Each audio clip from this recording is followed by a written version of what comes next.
talk about this as a general challenge that you could face if you are a booker or a writer for professional wrestling. That there is a mandate from the fans that is contrary to what has been prescribed or written, and it may conflict with long-term plans.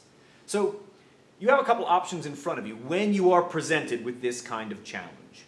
You've got to be reactive to a certain degree, but in what way? So number one, you could decide that whichever direction you are going to take complies with the mandate from the audience. Okay, we get a sense of what it is that the audience wants from us here. They are saying, we prefer this. How now can I revise what I have written to comply with this mandate from the audience? That's one choice that you could make as a writer or booker.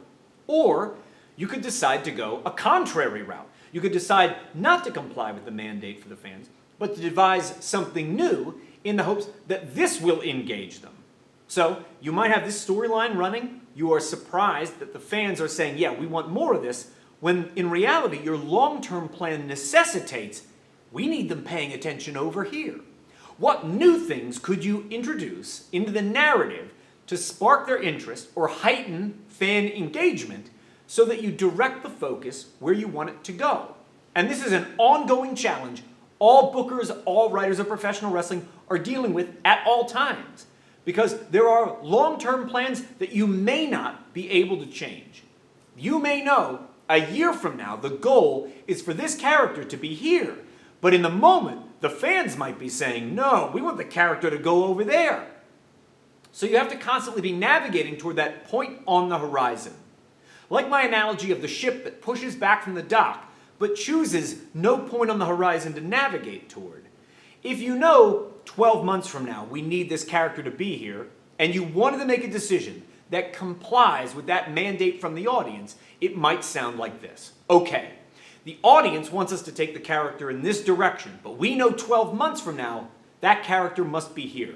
Here's what we're going to do. For 3 months, we're going to navigate in this direction. We're going to attempt to comply with that mandate from our fans to the best of our ability. But thereafter, we must make a gradual course correction and start heading for that point on the horizon. We know where we have to be a year from now for any number of long-term reasons. You may have made a commitment to a certain talent. It might have been something contractually agreed upon beforehand. You might know that this person they're meant to be featured in a movie that is going to be released at that time, and you know with that release date coming, they have to be here. But for now, we can comply with that mandate from our audience and steer in this direction at least for a limited amount of time.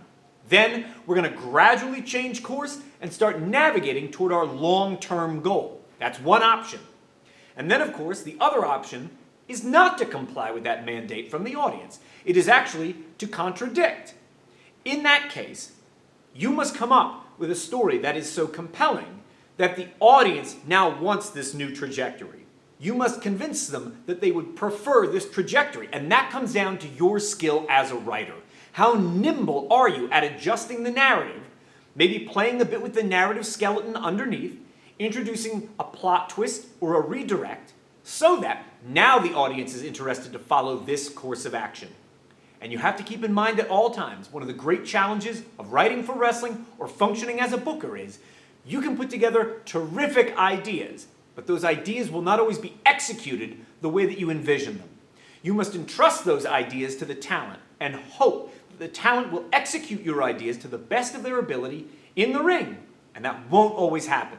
Sometimes the talent comes to work and they're feeling under the weather. They're not particularly motivated. Something bad just happened in their real life. They got bad news about their mother's health, their mind isn't on the work, and they don't deliver in the ring the way that you hope. There's a million reasons why that might happen.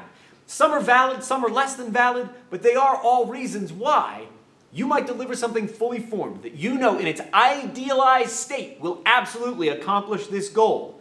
But once you entrust that to others, it is theirs to make their own. It's like you're handing them a fresh canister of Play-Doh and saying, well, please, I want you to make me a turtle. But by the time they're done with that Play-Doh and they hand it back to you, it may not necessarily look like a turtle. You might end up with something that looks more like a porcupine. And you think, how did you think this was going to be a turtle when you gave it back to me? And that's when you course correct. That's when you do another draft. That's when you do another revision. Unlike when you write for comic books, Batman can't get injured and miss a booking, right? Batman can't decide that he's not going to work with the Riddler in this issue, and you've got to come up with a different antagonist. You have none of those concerns. You have very different concerns when you write for comic books, right? The editorship could say to you, hey, you don't have access to the Riddler right now. He's written into a story over here in Green Lantern. That's a different kind of story, or a different kind of situation, I should say. But of the kinds of concerns that you could have, you must account for all of them and still do your very best to present the finest possible story. That's your job as the writer. Do your very best to present something that achieves the long-term goals, even if sometimes in the moment you realize that order contradicts a mandate from the audience in the short term.